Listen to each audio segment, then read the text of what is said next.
जय श्री कृष्णा। मैं संध्या शर्मा आप सभी हरि भक्तों का स्वागत करती हूँ। मुकुंद और अमर और जतिंदा तीनों हिमालय जाने के लिए घर से एक साथ भागे थे। जतिंदा तो बीच रास्ते से ही भाग आए और अमर और मुकुंद को उनके बड़े भाई अनंतदा ने आखिर पकड़ने में सफलता प्राप्त कर ली और उनको लेकर के फिर कलकत्ता आने लगे। कलकत्ता में आने के बाद में मैंने अनंतदा से पूछा भी था कि आपको हमारे भागने के बारे में कैसे पता चला। तब अनंदा ने बताया था, मुझे 3 सूत्र मिल गए थे, टाइम टेबल, 3 लड़कों की मंडली और अंग्रेजी वेश। मुझे बड़ी हंसी भी आ रही थी और खींच भी आ रही थी। मैंने अमर से कहा, यह स्वाभाविक ही था, मैंने तुमसे कहा था टाइम टेबल वहाँ न छोड़ना। टाइम टेबल में जो तुमने निशान लगाए गए शहर थे उसके हिसाब से मेरे बड़े भाई ने रेलवे अधिकारियों को तत्काल तार भेज दिए थे। उसने बरेली पर भी निशान लगाया था, इसलिए मैंने वहाँ तुम्हारे दोस्त द्वारका को भी तार भेज दिया था। कोलकाता में अपने पड़ोस में पूछताछ करने पर मुझे पता चला कि हमारे चचेरे भाई जतिंदा एक रात के लिए गायब रहे, परंतु दूसरे दिन सुबह ही अंग्रेजी वेश में वापस भी आ गए। मैंने उन्हें खोजा, आनंदा बता रहे थे, और भोजन पर निमंत्रित किया। मेरे मैत्रीपूर्ण व्यवहार से निशंक होकर जतिन ने निमंत्रण स्वीकार कर लिया।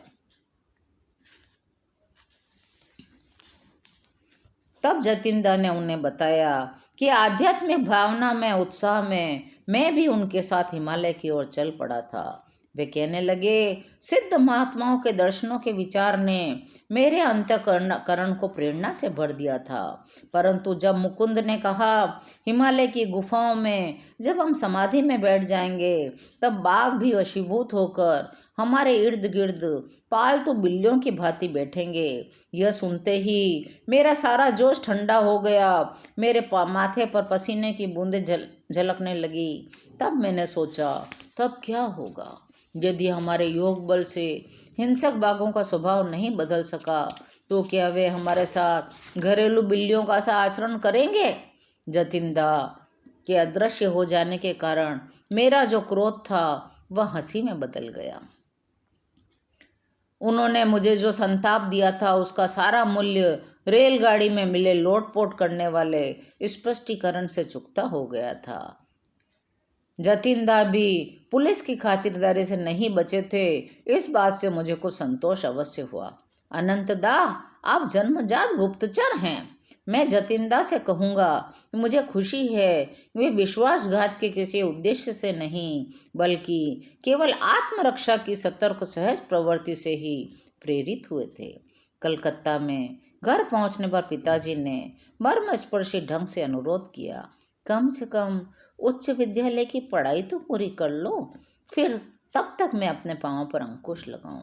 उन्होंने एक महात्मा स्वामी केवलानंद जी के नियमित हमारे घर आने की व्यवस्था बना दी। ये महात्मा तुम्हारे संस्कृत शिक्षक होंगे। पिताजी को ज्ञात नहीं था कि स्वामी केवलानंद जी तो लाहड़ी माशय के उन्नत शिष्य थे, उस अद्वितीय गुरु के सहस्त्रों शिष्य थे जो उनकी अमोघ देवी शक्ति के प्रभाव से अपने आप आकर्षित हो गए थे। मुझे बाद में बताया गया कि लाहड़ी महाशय केवलानंद जी को प्राय ऋषि कहकर संबोधित करते थे।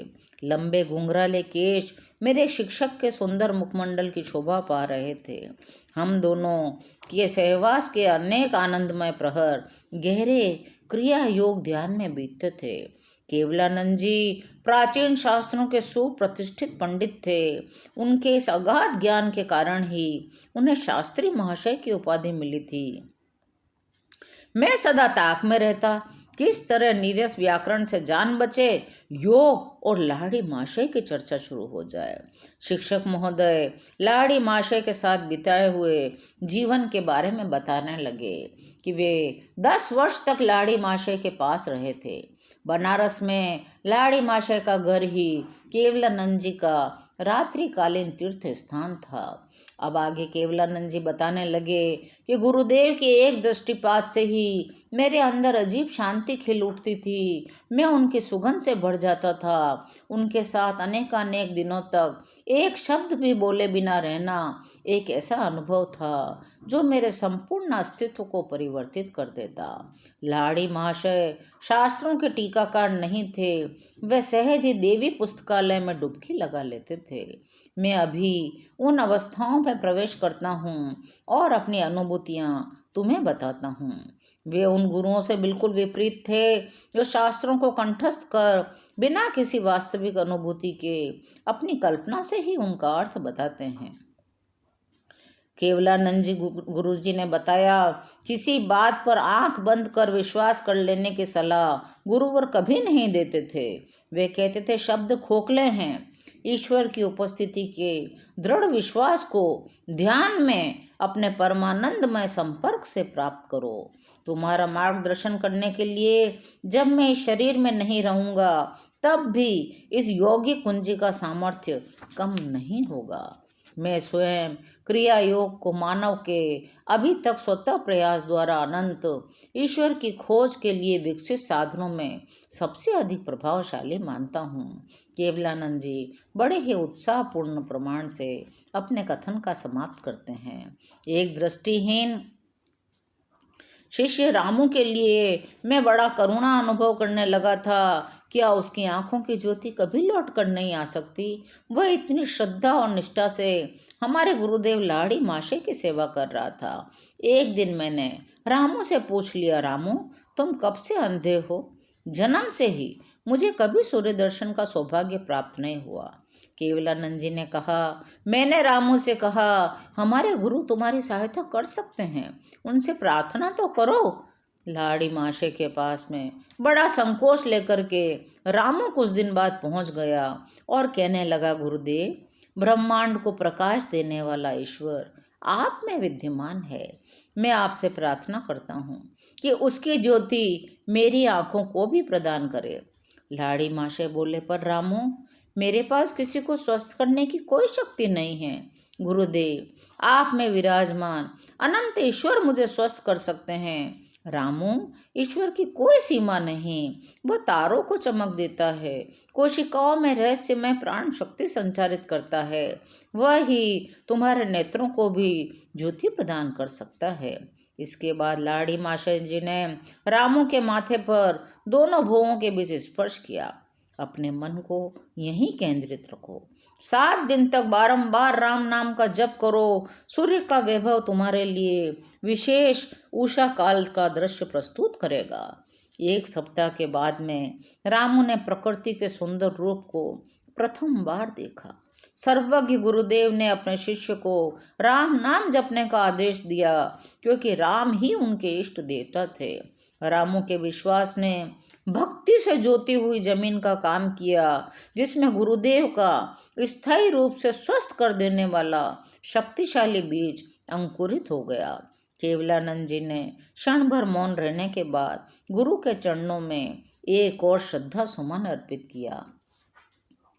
लाड़ी माशे ने जिन अनेक शरीरों को चमत्कारपूर्ण ढंग से स्वस्थ किया, उन्हें अंततः चिताग्नि की ज्वालाओं का भक्ष बनना ही पड़ा, परंतु उन्होंने लोगों के अंतर में जो आध्यात्मिक जागृति उत्पन्न की, जो ईसा समान शिष्य तैयार किए, वही उनके अजर अमर चमत्कार हैं।